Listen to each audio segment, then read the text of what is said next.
سامعین کرام، اسلام ایک پیسفل دھرم ہے جس نے انسانوں کے ساتھ ساتھ حیوانوں کے ساتھ بھی اچھا سلوک کرنے کا حکم دیا ہے۔ انہیں میں سے کتا بھی ایک حیوان ہے جسے ضرورت کے وقت یعنی بکریوں، کھیتوں اور گھروں کی دیکھ بھال کے لیے رکھنے کی اجازت دی ہے۔ اسی طرح شکاری اور CID کتے پالنے کی اجازت ہے، لیکن شوقیہ اور فیشن کے طور پر کتا پالنا اسلام کی نظر میں سخت گناہ کا باعث ہے۔ متفق علیہ روایت رسول اکرم صلی اللہ علیہ وسلم نے فرمایا: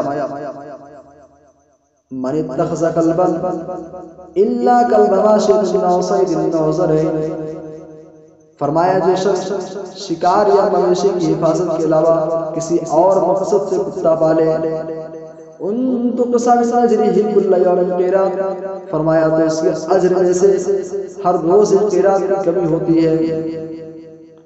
اور قیراط جانتے کیا چیز ہے؟ احد پہاڑ کے برابر، یعنی ہر روز اس کی نیکیوں میں سے، اس کے اجر میں سے احد پہاڑ کے برابر ثواب کی کمی ہوتی ہے۔ اور متفق علیہ کی روایت میں فرمایا: لا تدخل الملائکۃ بیتا فیہ کلب ولا صورہ، فرمایا جس گھر میں کتے اور تصویریں ہوتی ہیں اس گھر میں فرشتے داخل نہیں ہوتے۔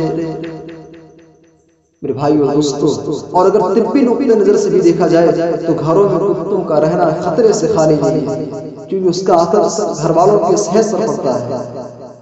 لیکن افسوس کا مقام ہے آج اگر اپنی سوسائٹی کا، اپنے معاشرے کا اگر ہم جائزہ لیں تو آج کتا پالنا یہ ایک فیشن بن چکا ہے۔ آج اس کو لوگ ترقی کا نام دے رہے ہیں، ماڈرن کا نام دے رہے ہیں، فیشن کا نام دے رہے ہیں۔ میرے بھائی اور دوستو، مسلمانوں کو چاہیے کہ بلا کسی ضرورت کتے پالنے سے پرہیز کریں۔